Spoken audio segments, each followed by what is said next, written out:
मिलती है, ना मेरे पास कोई बटन है जिससे मैं इंटरनेट बंद करती हूँ। और इस हाउस की बदकिस्मती है कि हम सवाल समझ ही नहीं आ रही कि पूछें तो जवाब कौन देगा। इससे बड़ा अलमिया पार्लियामान का नहीं हो सकता कि आज ये बहस हो रही है कि हुकूमत की जानिब से हमें एक अहम इशू के ऊपर जवाब कौन देगा। कोई किसी के कोर्ट में बॉल फेंक रहा है, कोई किसी के। यहाँ पे ये तमाशा थोड़ी देर पहले चला। भाई, कलेक्टिव रिस्पॉन्सिबिलिटी भी नाम की कोई चीज़ होती है। आइन का आप दर्स दे रहे हैं सबको, CCI आप नहीं बुला रहे 10 माह से। आइन के हिसाब से कलेक्टिव रिस्पॉन्सिबिलिटी का आंसर आप नहीं समझ पा रहे। एक ऑनरेबल रिप्रेजेंटेटिव आपको बता रहा है कि इस मुल्क में IT का क्या निज़ाम है, इंटरनेट की क्या हालत है। आप डिजिटल नेशन पाकिस्तान का बिल ले आते हैं। मुझे तो हंसी आ रही थी उस दिन उस बिल जब आया कि कौन से इंटरनेट पे और कौन से डिजिटल पाकिस्तान पे हम बात कर रहे हैं जहाँ पे इंटरनेट फैसिलिटी है ही नहीं।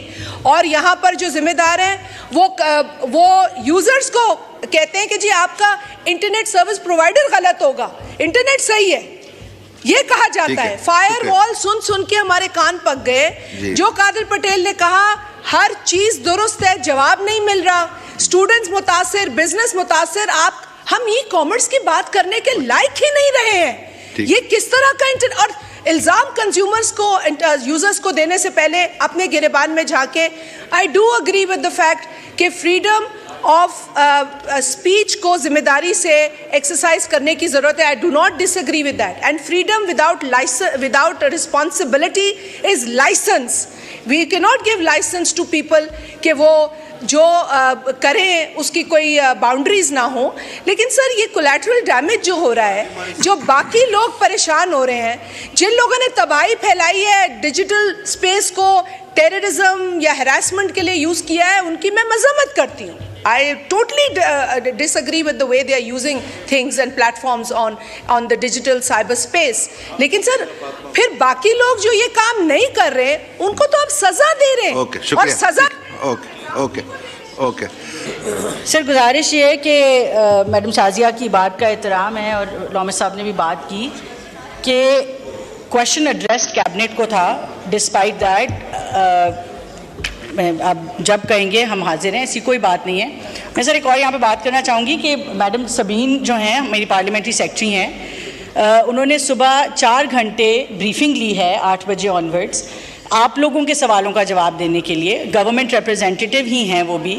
सो ये थोड़ा सा मतलब मैं भी हाजिर हूँ, मैं इसीलिए आके बैठी हूँ कि कोई अगर एक्स्ट्रा चीज़ है तो हम जवाब देने को तैयार हैं। But we have a parliamentary secretary और पार्लियामेंट्री सेक्रेटरीज का यही मकसद था कि वो जो है वो पार्लियामेंट्री बिजनेस में असिस्ट करें।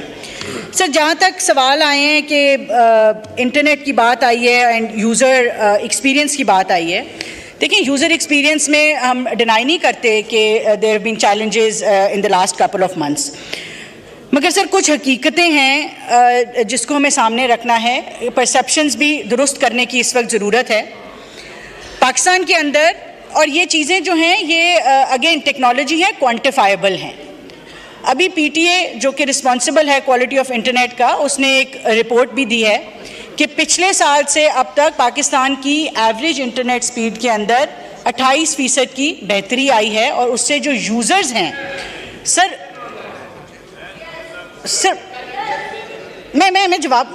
मुझे जवाब तो देने दें। रिप्लाई तो सुने ना नवीद साहब, जवाब तो देने दें। सर नहीं, I am not misleading sir. This is a published report. आप चेयर को एड्रेस करें जी।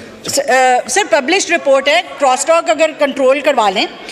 सर 24% मोबाइल इंटरनेट यूजेज में सर्ज आई है। These numbers are supported by export figures. Year on year November की एक्सपोर्ट ग्रोथ 25% है। इंटरनेट यूजेज की ग्रोथ 24% है। और इंटरनेट स्पीड की जो टेक्निकल बुनियाद पे बेहतरी है वो 28% है एवरेज स्पीड की। क्वार्टर पहले 5 महीने जो फाइनेंशियल ईयर के हैं, 5 मंथ की जो ईयर ऑन ईयर ग्रोथ है वो इंटरनेट IT एक्सपोर्ट्स की 33% है। ये रिपोर्टेड नंबर्स हैं, क्वांटिफाइबल नंबर्स हैं। This is what I wanted to set the record straight. अब आप आ जाए यूजर एक्सपीरियंस पे। सर, यूजर एक्सपीरियंस के जहाँ पे चैलेंजेस हैं हम उसको डिनाई नहीं करेंगे। मुख्तलिफ वजूहात की वजह से हमें डेफिनेटली चैलेंजेस हैं। कहीं पे इंटरनेट की कंजेशन है, कहीं पे स्पेक्ट्रम अवेलेबिलिटी की चैलेंजेस हैं, हमारे मुल्क के अंदर फाइबराइजेशन 2% से कम है। सिक्योरिटी के लिए भी जब जब इंटरनेट बंद किया गया, फिक्स लाइन नहीं बंद हुई, जिसकी वजह से आप देख रहे हैं कि बिजनेसेस के ऊपर उस तरह से चैलेंजेस ज़रूर आए हैं। उसके अंदर मैं कहूँगी कि there may be lapses at some places, I am not going to deny user experience, हम उसकी बिल्कुल जो है वो डिनायल में नहीं जाते, लेकिन मैं आपको ये ज़रूर कहूँगी कि सर फिक्स लाइन बंद नहीं होती। SCO का इजलास हो रहा था, 16 हेड्स ऑफ गवर्नमेंट पाकिस्तान आए हुए थे, सिक्योरिटी हाईएस्ट अलर्ट पे थी। मुझे चेयरमैन पाशा ने फ़ोन किया कि हमारी XYZ बिल्डिंग्स में बिजनेसेस इम्पैक्ट हो रहे हैं, रात को उनको इजाज़त दी जाए। On one call to IG Islamabad, उसने अपने बंदे भेजे, दफ्तर खुलवाए, गाड़ियों को इजाज़त दिलवाई और जो बिजनेसेस के एम्प्लॉइज़ थे उनको अपने दफ्तरों में बिठाया। सर देखें, हम एज मिनिस्ट्री ऑफ IT हमारा सिंगल पॉइंट एजेंडा है और वो इस मुल्क की IT इंडस्ट्री को सपोर्ट करना है, इंश्योर करना है कि कैसे डिजिटाइजेशन जो है उससे हम उसके जो पॉजिटिव इम्पैक्ट्स हैं, अपॉर्चुनिटी जो अनलॉक करनी है पाकिस्तान की, चाहे वो इकोनॉमिक अपॉर्चुनिटी है, सोशल अपॉर्चुनिटी है, हमारी ह्यूमन रिसोर्स की जो हमारी एक एसेट है उसको हमने उसकी पोटेंशियल अनलॉक करनी है। ये हमारा बुनियादी मकसद है, इसके ऊपर ना हम कॉम्प्रोमाइज़ करते हैं ना करेंगे। हाँ, जहाँ पे मिनिस्ट्री ऑफ इंटीरियर कोई सिक्योरिटी की बुनियाद पे मैं आपको एक और एग्जांपल देती हूँ सर। तमाम यहाँ पे जो हमारे मेंबरान बैठे हैं किसी ना किसी वक्त में हुकूमत में रहे हैं। इस मुल्क में अशूरा आता था, पूरे मुल्क का इंटरनेट क्या फ़ोन सर्विस बंद होती थी। इस साल जब अशूरा आया, टेक्नोलॉजी की मदद से हमने हॉटस्पॉट्स आइडेंटिफाई करवाए तमाम सूबों के होम मिनिस्टर से, उन शहरों में उन लोकेलिटीज़ को टारगेट करके इंटरनेट को कंट्रोल किया ताकि बाकी पूरे मुल्क को जो है वो नुकसान ना पहुंचे। आज से पहले ये नहीं होता रहा, ये तमाम लोग हुकूमत में रहे हैं, यहाँ पे मुतअद्दद IT मिनिस्टर्स बैठे हुए हैं, आप पूछ सकते हैं इनसे। हमारी पूरी कोशिश है कि हम टेक्नोलॉजी को इस्तेमाल करते हुए लोकलाइज करें ताकि हमें ये मैस लेवल के ऊपर शटडाउन्स ना करने पड़ें, मोबाइल सर्विसेज बंद ना करनी पड़े, फिक्स लाइन को इम्पैक्ट ना आए। मोबाइल ब्रॉडबैंड की जहाँ तक बात है, जहाँ पे सिक्योरिटी के चैलेंजेस आएंगे सर, नेशनल सिक्योरिटी से आगे तो कोई चीज़ नहीं है। And with the transition of paradigms, whether it's economic paradigm और सिक्योरिटी पैराडाइम, जैसे जैसे ये टेक्नोलॉजी की तरफ शिफ्ट होगा, हमें साइबर सिक्योरिटी बेहतर करनी है सर इस मुल्क की। हमने साइबर अटैक से अपने आप को बचाना है, डेटा लीक से बचाना है। हमारे दुश्मन ममालिक डिजिटल अटैक्स करते हैं, हमने उसके अगेंस्ट डिफेंस खड़ी करनी है।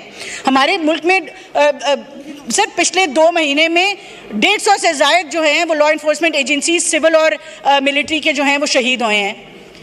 तो हमने उन तमाम चीज़ों को सामने रखते हुए एक बैलेंस क्रिएट करना है बिटवीन इंश्योरिंग कि हमारा सिटीजन सिक्योर हो, हमारी वल्नरेबल कम्युनिटी सिक्योर हो। यहाँ पे रिलीजियस बेसिस के ऊपर इश्यूज होते हैं, यहाँ पे सोशल कंटेंट कुछ ऐसा है जो PTA ब्लॉक करती है। हमारी भरपूर कोशिश है कि हम वो ऑप्टिमल बैलेंस क्रिएट करें कि जहाँ पे इनोवेशन, ग्रोथ और इन्वेस्टमेंट इम्पैक्ट किए बगैर हम नेशनल सिक्योरिटी, अपने लोगों की सिक्योरिटी, वल्नरेबल कम्युनिटी की सिक्योरिटी मिलती है ना। मेरे पास कोई बटन है जिससे मैं इंटरनेट बंद करती हूँ। हाँ, इस मुल्क में रेगुलेटरी मैकेनिज्म्स हैं, अगर सिक्योरिटी कंसर्न्स रेज होते हैं वो डायरेक्ट PTA को एज रेगुलेटर जाते हैं, उनकी वहाँ पे जहाँ जहाँ पे वो सिक्योरिटी कंसर्न्स रेज करते हैं वहाँ पे हमारी इतनी हम ज़रूर कोशिश करते हैं कि टेक्नोलॉजी को इस्तेमाल करते हुए यूज़र्स को हम मिनिमल लेवल के ऊपर तकलीफ पहुँचे। और मैं माजरत खा हूँ ज़ाती तौर पे जहाँ जहाँ पे यूज़र एक्सपीरियंस में चैलेंज आया है। मुझे सिर्फ 2 मिनट दे देंगे आप सर? पिछले बहुत सारे सालों से, मैं रिपीट करूँगी, तमाम लोग यहाँ पे हमारे अपोजिशन के मेंबर्स भी हुकूमत में रहे, पूरे पाकिस्तान का इंटरनेट 274 मेगाहर्ट्ज़ के स्पेक्ट्रम पे चलता है। पिछले 6 महीने में मैं attorney general, minister of law, वज़ीर आज़म का शुक्रिया अदा करना चाहती हूँ। उन्होंने लिटिगेशन से 550 मेगाहर्ट्ज़ लिटिगेशन से जो है वो हमें क्लियर करवा के दिया है। इंटरनेशनल कंसल्टेंट जो दुनिया में स्पेक्ट्रम ऑक्शंस की कंसल्टेंसी देते हैं, PTA ने उसको आज ऑन बोर्ड किया हुआ है। हमारी कोशिश है कि हम अप्रैल में स्पेक्ट्रम ऑक्शन करें। ये 274 मेगाहर्ट्ज़ का जो स्पेक्ट्रम है ये हमारी आबादी के लिए कम है। जब ये बात करें तो हमारे बहुत अदब के साथ अपोजिशन के जो मेंबरान हैं उसको मज़ा में उड़ा देते हैं कि जी आबादी ज़्यादा है तो इंटरनेट। ये बात नहीं है सर, टेक्निकल बातें हैं, समझ के करने वाली हैं, रिस्पॉन्सिबली करने वाली हैं। ये 274 मेगाहर्ट्ज़ जो है स्पेक्ट्रम, ये बहुत लिमिटेड है हमारी आबादी के लिए। हम लोएस्ट में फीचर करते हैं दुनिया के अंदर जब स्पेक्ट्रम डेंसिटी की बात आती है। सर हमारी कोशिश ये है कि जो अप्रैल का हमारा स्पेक्ट्रम ऑक्शन होगा, उसमें 4G 5G स्पेक्ट्रम ऑक्शन जब होगा, हमारी कोशिश है कि हम इसको पाकिस्तान को कम से कम रीजन में टॉप 10 के अंदर लेके जाएं ताकि हमारा स्पेक्ट्रम अवेलेबिलिटी। और आखिरी बात सर, अंडर सी केबल्स आती हैं पाकिस्तान में 7 इस वक्त आती हैं, 4 हम जो है वो इंशाल्लाह कोशिश है कि अगले 2 सालों में 4 मज़ीद इंटरनेट कनेक्टिविटी के लिए अंडर सी केबल्स पाकिस्तान में लैंड करें जिससे मज़ीद इंटरनेट बेहतर हो। कुछ पिछले 3-4 सालों में अनफॉर्चुनेटली जो हम डिफ़ॉल्ट के दहाने पे थे, हमारी इंपोर्ट्स बंद थी, LCs बंद थी, टेलीकॉम इंफ्रास्ट्रक्चर में इन्वेस्टमेंट नहीं हो पाई, कोई टावर इंपोर्ट नहीं हो पाया, कोई टेलीकॉम इंफ्रास्ट्रक्चर का कोई मशीन इंपोर्ट नहीं हो पाई। एज अ कॉन्सिक्वेंस हमारी टेलीकॉम इंफ्रास्ट्रक्चर की इन्वेस्टमेंट की वजह से जो डेंसिटी है टावर्स की कंपेयर टू पॉपुलेशन वो लो है। ये तमाम चीज़ें आज वज़ीर ख़जाना भी यहाँ बैठे हैं, जो इकॉनमी हमारी डिफ़ॉल्ट के दहाने से वापस आई है, आज स्टेबलाइज होके 13% पे हमारा पॉलिसी रेट है, 4.9% पे हमारी इन्फ्लेशन आई है। हमारी पिछले कुछ अरसे के अंदर जो फॉरेक्स रिजर्व्स हैं वो बेहतर हुए हैं। तो सर ये economic stability will now result in better investments. जब तक टेलीकॉम इंफ्रास्ट्रक्चर में इन्वेस्टमेंट नहीं होगी तब तक मुल्क का इंटरनेट बेहतर नहीं होगा। तो हमारी कलेक्टिव फोकस भी है, कलेक्टिव रिस्पॉन्सिबिलिटी भी है कि हम इस पे काम कर रहे हैं कि हमने इन्वेस्टमेंट्स कैसे बेहतर करनी है, टेलीकॉम के अंदर इंफ्रास्ट्रक्चर कैसे बेहतर करना है, कनेक्टिविटी कैसे, नेशनल फाइबराइजेशन पॉलिसी है वो पब्लिक हुई हुई है, उसके ऊपर अपने कमेंट्स भी दें। कोशिश ये है कि 2% से बढ़ाई जाए फाइबर की, जैसे जैसे पेनिट्रेशन बढ़ेगी वैसे वैसे इंटरनेट बेहतर होगा। इंस्टॉलमेंट्स, मैं एक और यहाँ पे आपको अच्छी बात बताना चाह रही हूँ कि स्मार्टफोन्स इंटरनेट दे देते हैं, बच्चों के पास डिवाइसेस नहीं वो अफोर्ड करते। सर मुस्लिम लीग नून की हुकूमत ने पिछले 10 सालों में 11 लाख से ज़्यादा लैपटॉप्स जो हैं वो मुफ्त बच्चों में डिस्ट्रीब्यूट किए हैं। ये इनेबलिंग पॉलिसीज़ हैं जो हमें आगे लेके बढ़ती हैं। वज़ीर आज़म की हिदायत पे आज हमने स्मार्टफोन्स फॉर ऑल पॉलिसी हम फाइनलाइज कर रहे हैं ताकि ईजी इंस्टॉलमेंट्स पे जो स्मार्टफोन है वो हर बच्चा हर बच्ची यहाँ पे अफोर्ड कर सके। हमारे दूर दराज के इलाकों में स्मार्टफोन्स की एक्सेसिबिलिटी हो, अवेलेबिलिटी हो, वो उसकी पॉसिबिलिटी, उसकी पेनिट्रेशन पे सब मल्टीपल लेवल्स के ऊपर जो है वो कोशिश। शुक्रिया मिनिस्टर।